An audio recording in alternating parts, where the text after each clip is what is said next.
بالله من الشيطان الرجيم بسم الله الرحمن الرحيم الفاتحة إلى حضرة سيدنا وحبيبنا وشافعنا وقرة أعيننا سيدنا ومولانا محمد صلى الله عليه وسلم وعلى آله وأزواجه وذريته وآل بيت الكرام بأن الله يعلي درجات في الجنة وينفعنا بأسرارهم وأنوارهم وعلومهم ونفحاتهم في الدين والدنيا والآخرة ويجعلنا من حزبهم ويرزقنا محبتهم ويتوفانا على ملتهم ويشرنا في جمرتهم وثم إلى جميع إخوانهم من الأنبياء والمرسلين والأولياء والشهداء والصالحين والصحابة والتابعين والعلماء العاملين مصنفين مؤلفين مخلصين جميع المجاهدين في سبيل الله رب العالمين جميع الملائكة المقربين والكروبين الروحانيين وإلى جميع الأولياء الله من المشرق والمغرب سيدنا الشيخ عبد القادر الذي قدس الله سره وثم إلى جميع الأولياء الله في الجوى والمضورة وثم إلى جميع مشايخنا ومعلمنا أستاذنا قرابتنا وثم إلى جميع المرحومة من المسلمين والمسلمات والمؤمنين والمؤمنات مشارق الأرض إلى مغاربها في برها وبارها من يمينها إلى شمالها وثم إلى أرواح آبائنا وأمهاتنا وأجدادنا جداتنا مشايخنا معلمنا قرابتنا ونخص خصوصا إلى روح sebutin para almarhumah orang tua kita, guru-guru kita.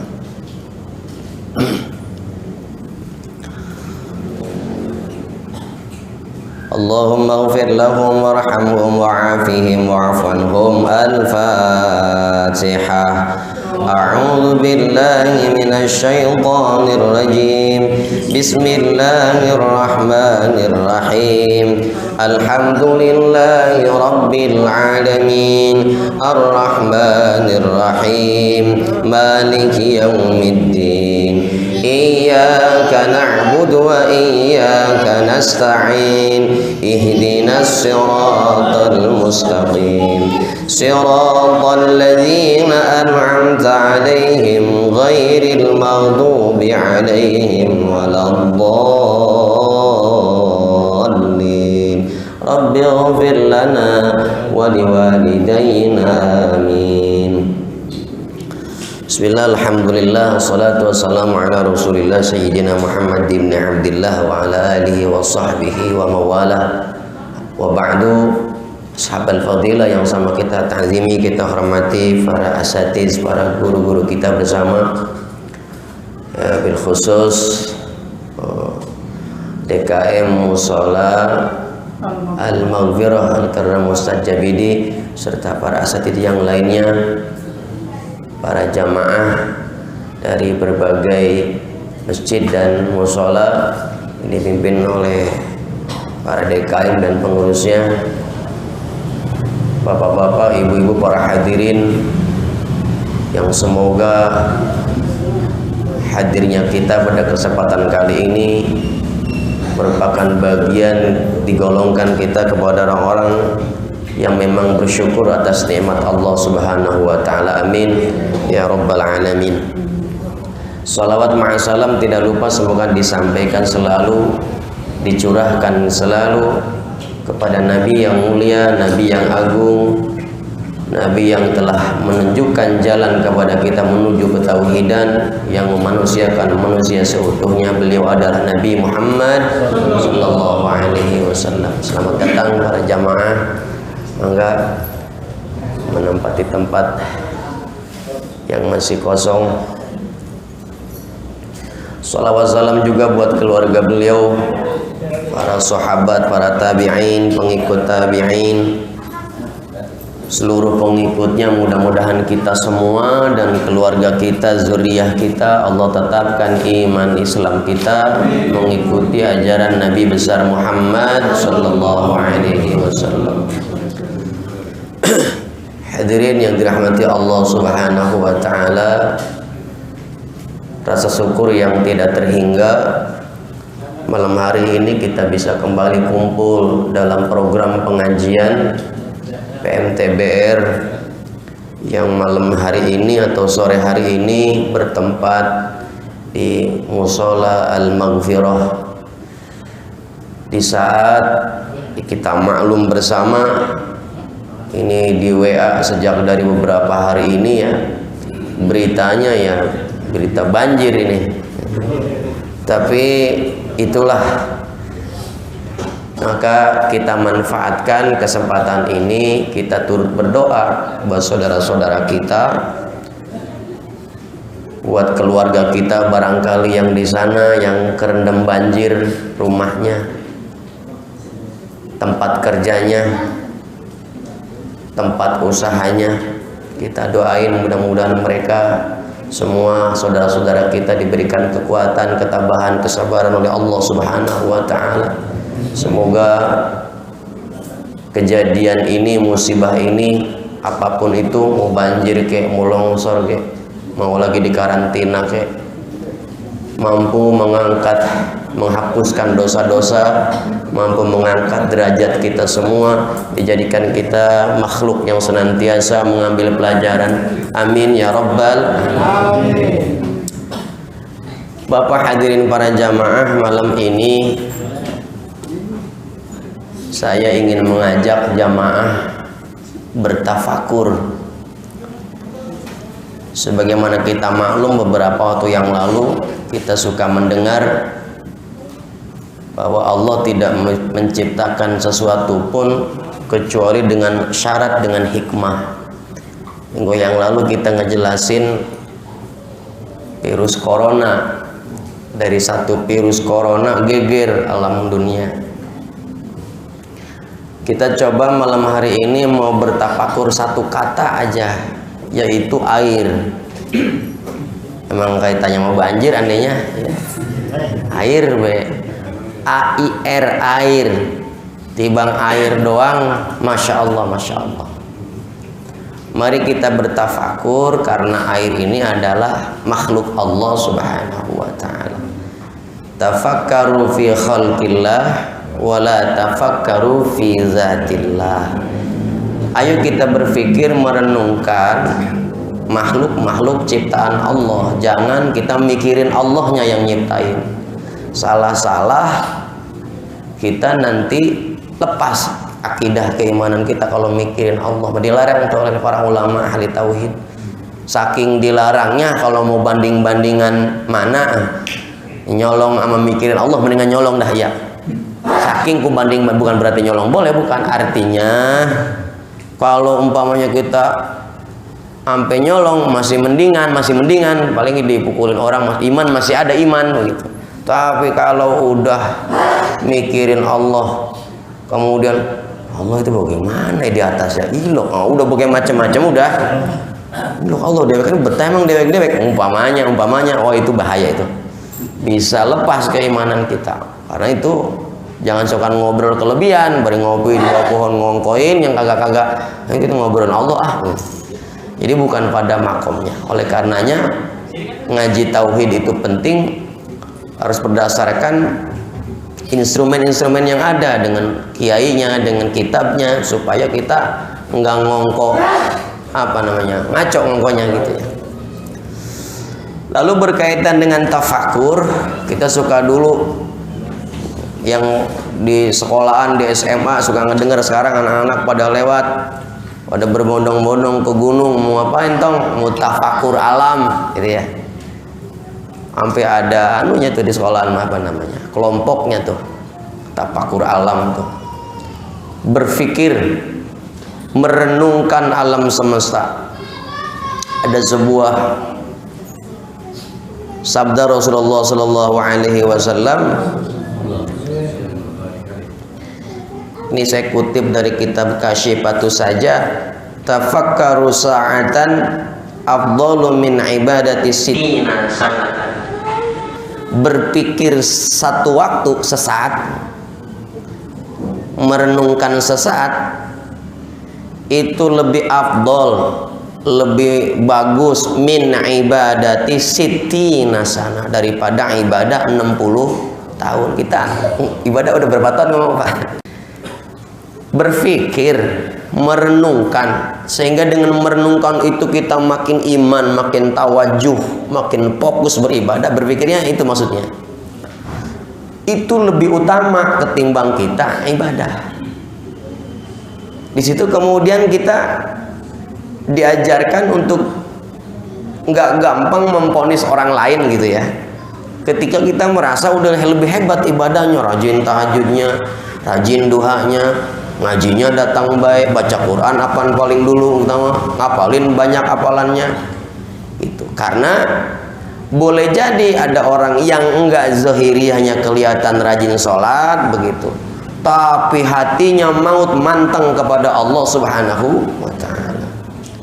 Maka kita terutama Ahlussunnah wal Jamaah ini tidak terfokus kepada pakaian gitu. Jadi pakaian tok nggak mesti pakaian doang gitu. Satu sisi kita harus menyimbolkan alma mater keislaman dengan menunjukkan budaya ciri khas keislaman kita. Satu sisi itu bukan jaminan kalau ada orang yang pakai peci, pakai sorban baik, wah ini ibadahnya diterima kali. Enggak juga gitu, enggak juga. Oleh karenanya barangkali ada orang yang sedang bertafakur melihat satu benda milik Allah, ciptaan Allah itu utama daripada ibadah 60 tahun. Nah, besok saya nggak usah ngaji, kita ngelamun be depan rumah enak ngurun. Nah, bukan begitu juga, bukan.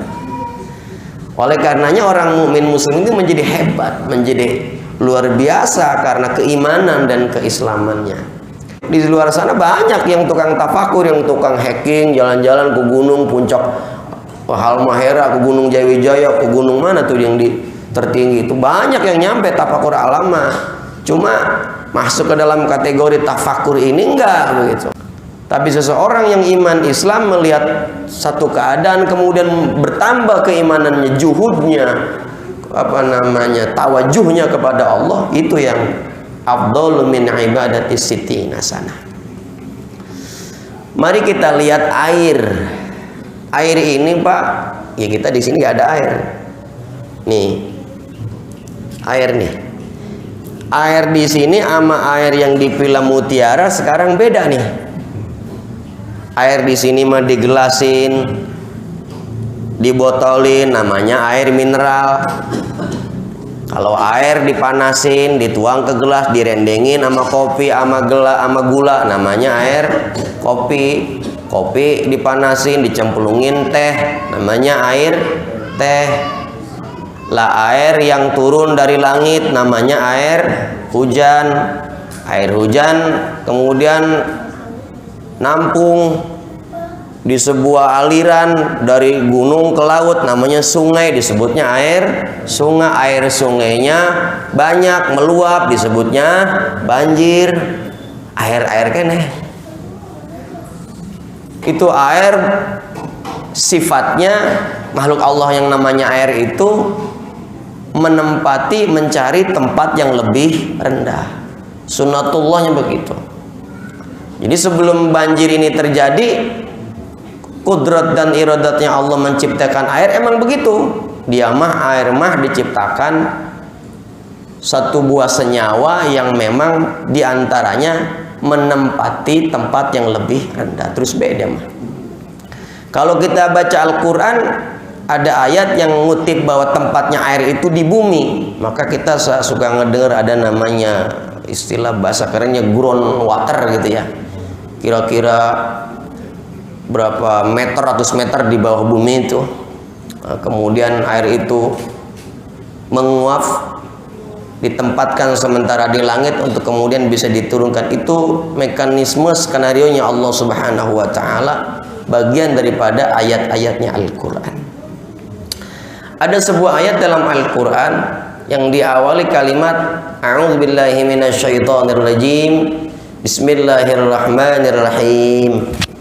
Ya ayyuhan nasu a'budu rabbakumul ladzi khalaqakum walladzina min qablikum la'allakum tattaqun.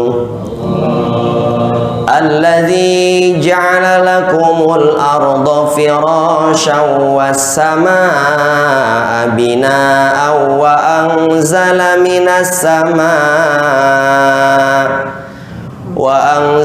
minas samaa'i ma'an fa akhraja bihi minats thamarati rizqan lakum fala taj'alu lillahi andadan wa antum ta'lamun. Ada firman Allah dalam surah Al-Baqarah, lupa ayat berapa, cari di Quran dah ada itu. Allah ingatkan, panggil manusia, ya ayyuhan nas, wahai manusia. Ini kita nih termasuk nih, kita kan manusia ini dipanggil tuh oleh Quran. Ya ayyuhan nas u'budu beribadahlah kamu semua rabbakum, kepada Tuhanmu yaitu Allah, sebagaimana telah beribadahnya orang-orang sebelum kita, baik manusia bahkan dari golongan jin yang beribadah. Pernah saya ceritakan, mungkin udah pernah dengar kisah bagaimana alam dunia dulu dihuni oleh bangsa jin, disuruh beribadah, wa ma khalaqtul jinna wal insa illa liya'budun. Jadi redaksinya jin dulu baru manusia itu betul terjadi. Sebelum diciptakan Adam menghuni dunia ini ada sekelompok atau bangsa jin yang mendiami bumi, diperintahkan beribadah, kemudian membuat kerusakan. Min qablikum, agar semuanya apa? Agar la'allakum tattaqun. Sebagaimana kita maklum bahwa muara atau orientasi daripada ibadah itu semuanya la'allakum tattaqun. Kita besok nih Rajab, Sya'ban, Ramadan, mudah-mudahan sampai ke bulan Ramadan, amin ya rabbal. Suruh puasa tujuannya supaya takwa. Sholat setiap hari sehari semalam 5 waktu tujuannya supaya takwa. Disuruh pergi haji, zakat, silaturahmi tujuannya supaya kita bertakwa. Kenapa takwa? Ini karena memang Allah ciptakan ada alam akhirat, di dalamnya ada surga, dihuni nanti oleh orang-orang yang bertakwa. Alam dunia ini tidak bakal sejahtera, nggak bakal bisa dibangun, dibina illa kecuali oleh orang-orang yang bertakwa. Maka la'allakum tattaqun. Alladzi ja'ala lakumul arda, Allah telah ngegelar, kalau tikir mau dihamparkan itu bumi. Alladzi ja'ala lakumul ardu firasan, digelar bumi. Jadi Allah ngomongin kita supaya bertakwa, kemudian Allah gelarkan bumi ini. Was samaa bina, kemudian langit dibangun, dibina. Wa anzala minas samai, dan Allah turunkan dari langit yang dibina tadi ma'an, airnya. Fa akhraja bihi minats thamarati, maka dengan diturunkannya air dari langit turun ke bumi, fa akhraja bihi, keluar dengan sebab air itu, minats thamarati rizqan lakum, tumbuh buah-buahan itu yang menjadi rizki kita. Kalau boleh kita teliti, ini makanan depan kita itu buah-buahan mulu Pak isinya. Ayo, nasi buahan bukan? Buah. Awalnya daripada padi, ada tanamannya padi, buah itu. Jadi apapun yang kita makan dari jenis daratan, buah-buahan pokoknya mah. Sisanya baru hewani. Hewani ada dua, ada hewan darat, ada hewan laut, ada hewan udara. Jadi kolaborasi ketika air wa anzalna minas sama'i ma'an fa akhraja bihi minats thamarati rizqan lakum, jadi rizki. Dalam ayat ini kita menyadari bahwa air yang Allah turunkan tujuan diantara utamanya, hikmahnya Allah turunkan air dari langit itu sebetulnya untuk memberikan keberkahan, untuk menumbuhkan pohonan sehingga berbuah pepohonan itu.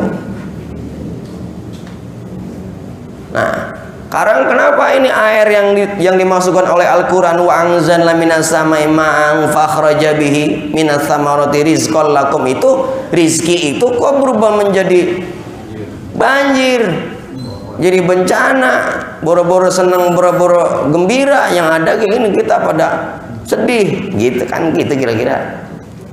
Wah, jadi bukan rizqan ini, jadi siksa rasanya gitu. Jadi musibah kan, kemarin kita singgung bahwa musibah itu sesuatu yang nggak ngenakin gitu Pak, nggak enak kan. Banjir, hujan turun semalaman, boro-boro bisa tidur itu. Ada tadi saya dapat WA di daerah mana tuh, Villa Mutiara apa ya, ada 2 orang perempuan katanya yang nggak ada orang yang kenal di situ. Jadi belum ada yang mengevakuasi. Di atas genteng, di jendela berdua-dua kedinginan, mana takut gitu, mau turun iseng murun, bisa ngebayangin gitu. Air yang tadinya diharapkan rizqan lakum tiba-tiba datang, sehingga akibatnya dampaknya menjadi kecemasan, ketakutan yang dirasakan. Apa ini? Fenomena apa ini? Kok sinyalnya rizki nyampe ke kitanya kok jadi nggak enak ini? Mau nyalain siapa kita? Nah, ini kajian ini banyak sekali dibahas. Bagaimana terjadinya banjir? Apakah ini teguran? Apakah ini siksaan? Apa macam-macam kajiannya. Hadirin yang dirahmati Allah Subhanahu wa taala, sebagaimana kita maklum, Allah menciptakan sesuatu, kita kembali ke dasarnya dulu bahwa tidak ada satu ciptaan Allah yang tidak mengandung hikmah, termasuk air. Air yang kita ada sekarang ini air yang bersahabat, yang digelasin, dipinumnya gak enak ya. Kalau udah dipanasin mah itu air itu, panasin, dicampurin tuh 2 sendok tuh, diaduk-aduk, gurih itu, gurih itu yang itu mah.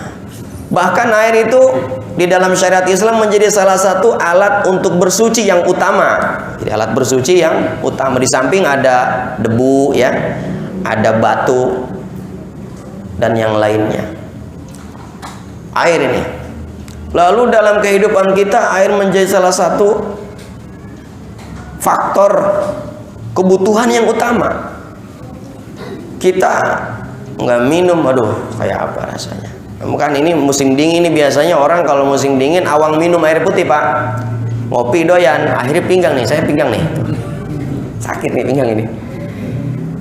Ada seorang sahabat ngingetin ketika waktu itu berangkat umroh, memang musim dingin. Kata beliau, Ustaz, jangan lupa sekarang musim dingin harus banyak minum. Puguh kalau musim dingin teh sama minum rada lupa. Ya Pak ya, rada lupa sama minum air putih. Kata beliau ngingetin, justru bahayaan dingin ketimbang panas. Kenapa? Karena kalau dingin kita lupa minum. Butuh tubuh seolah-olah nggak butuh air putih gitu Pak, padahal butuh. Dehidrasinya nggak kerasa itu, tiba-tiba pembuluh darah pecah tuh. Nauzubillahimin zalik. Beda kalau lagi panas gitu, minum lagi, kerasa gitu. Kalau pengen minumnya kerasa. Kalau musim begini nih, nggak kerasa aus gitu. Perasaan tadi minum, nanti. Makanya sekarang nih, coba deh, banyak yang sakit pinggang ini. Kurang minum air putih, emang nggak pengen minum. Oleh karenanya wayahnya program air minum putih juga harus dijalankan tuh. Memang kenikmatan, kebutuhan tubuh itu. Jangan lupa tubuh butuh air putih. Salah satu bagian daripada zolimnya diri kita kepada diri sendiri adalah tidak menunaikan hak-hak tubuh kita. Di antaranya tubuh butuh air putih, mata butuh istirahat. Itu yang jauh-jauh ngomongin tafakur kapan kemarin di tubuh kita. Hadirin yang dirahmati Allah Subhanahu wa taala. Bagaimana dengan banjir? Banjir bukan barang baru. Ya barang lama. Bukan berita baru, berita lama. Kalau kita lihat Al-Quran, ada minimalnya kalau kita baca ada 2 peristiwa besar banjir yang terjadi yang dikisahkan di dalam Al-Quran. Itu yang dikisahkan, belum urunan yang enggak dikisahkan. sebagai iktibar, sebagai pelajaran yang harus kita ambil bagi umat Nabi Muhammad sallallahu alaihi wasallam. Yang pertama, banjir yang terjadi di zaman Nabi Nuh alaihi salam. Banjir yang terjadi zaman Nabi Nuh terjadi setiap hari hujan melalui curah hujan tentunya. Sebagaimana sekarang hujan terus. Tapi ada penternya. Malam hujan, pagi penter Pak ya. Alhamdulillah surut. Coba kalau zaman Nabi Nuh itu hujan enggak penter-penter 40 hari 40 malam, kira-kira bagaimana tuh? Bukan cuma itu, Allah perintahkan bumi tidak menyerap air, bahkan mengeluarkan air. Zaman sekarang masih enak, walaupun memang nyatanya serapan air itu yang enggak ada. Jadi kembali sunnatullahnya air diciptakan mencari tempat yang lebih rendah. Turun be air wangzan laminas sama nih. Dia mah emang tujuannya memang disuruh lewat terus nyiramin bumi tujuannya dia. Lalu diserap sama bumi, lah buminya kita tutupin pakai aspal, pakai apa lagi? Pakai coran, pakai beton. Itu air lah kan gua kan disuruh nyari tempat yang lebih rendah supaya nyerap ini ditumpuk, pindah ke belah sono, gloyor ke belah sono dia. Ayo sono, ada pemimpinnya itu air itu. Pindah dia ke belah sono nyari. Lagi tahun yang anu mah kita di sini boleh ngumpul ini di sini. Sekarang mah apa jadi perumahannya? Kira-kira begitu. Pindah dia nyari. Jangan salahin air memang begitu. Sama saya kayak cerita corona kemarin. Corona emang tugasnya begitu. Bagaimana? Air diturunkan 40 hari 40 malam dari atas. Allah perintahkan bumi jangan diserap airnya itu, bahkan dikeluarkan airnya. Di dalam bumi banyak air Pak. Karena memang ada Quran mengatakan tempatnya air itu di dalam bumi. Jadi bukan di langit tempatnya air mah, di bumi. Maka ngebor bumi itu keluarin air. Bagaimana mukjizat air jam-jam ya di Makkatul Mukarramah, nggak habis-habis itu air itu, Masya Allah ya, di bumi air mah. Jadi turunnya air yang banyak itu buat disimpan di penyimpanan air di bumi, penyimpanan airnya. Nah ini mah air diturunin hujan curah terus menerus, air yang buminya diperintahkan jangan diserap, makan yang ada di bumi dikeluarin, banjir terjadi. Hebatnya itu banjir yang terjadi zaman Nabi Nuh. Semua dunia kebanjiran. Ya kalau sekarang kan di sono banjir, kita alhamdulillah bisa ngaji. Ya tadi air di sono mah lagi mungkin ada yang kesel sama air di sono mah di sini. Mungkin pengen minum ini Ustaz belum doa ini. Gitu kali di sini mah. Jadi ada dua kondisi. Air yang terjadi zaman Nabi Nuh ini disinyalkan dalam Al-Qur'an adalah bagian daripada siksaan dari Allah Subhanahu wa taala terhadap kaum Nabi Nuh yang ingkar, yang menolak ajakan beriman atas dakwahnya Nabi Nuh alaihissalam untuk menyembah kepada Allah Subhanahu wa taala. 950 tahun dakwah Nabi Nuh, cuma 80 orang yang ngikut. 80 orang, 81 nggak jadi tapi anaknya itu. Maka dikisahkan itu Kan'an berusaha kabur, lari daripada kejaran banjir itu. Nggak nyampe, nggak bisa selamat karena gunung yang paling tinggi pun direndam oleh air. Itu banjir dunia yang pertama. Sedunia itu mau banjir Pak. Maka kemudian para ahli sejarah membuat sebuah kesimpulan bahwa manusia yang ada saat ini adalah keturunan dari Nabi Nuh alaihi salam. Itu keturunan Nabi Adam juga gitu. Cuman pada waktu itu kan banjir gede, maka yang tinggal hanya di bahtera Nabi Nuh alaihi salam. Nabi Nuh punya anak bukan cuman Kan'an tuh, ada Sam, ada Yafid, ya kan. Lalu kemudian dari 3 anak yang tersisa itulah tersebar suku-suku di alam dunia. Satu, banjir Nabi Nuh alaihi salam sebagai bagian daripada siksaan, tantangan daripada kaum Nabi Nuh yang menantang kepada Nabi. Mana coba buktiin? Gitu. Banjir zaman Nabi Sulaiman alaihissalam di negeri Sabah. Namanya negeri Sabah yang dikatakan dalam Al-Quran baldatun tayyibatun wa rabbun ghafur. Negeri Sabah yang tadinya gemah ripalo jinawi, yang rapih, yang subur, yang makmur, kesuburan negeri Sabah, sampai lalat, nyamuk nggak ada, kalajengking nggak ada di situ. Kalau ada orang dari luar datang ke negeri Sabah bawa kutu, itu sep masuk ke negeri Sabah, mati kutunya tuh. Saking bersihnya udara di negeri Sabah. Kalau ada emak-emak manggul nyiru, apa nyiru? Tampah. Masuk ke kebun, masuk dari timur ke kebun, masuk keluar di barat, itu penuh tuh sama buah-buahan tuh, tampahnya tuh penuh. Tibang lewat begitu buru-buru penuh, itu enggak dipetikin, enggak. Saking rindang suburnya itu negeri Sabah, maka disebut baldatun tayyibatun wa rabbun ghafur, negeri Sabah. Apa yang terjadi?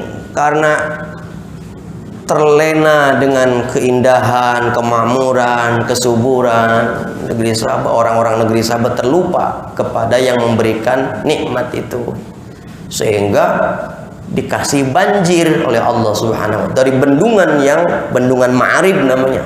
Jadi ada negeri Sabah itu diapit oleh 2 gunung dan 2 kebun, 2 hutan namanya.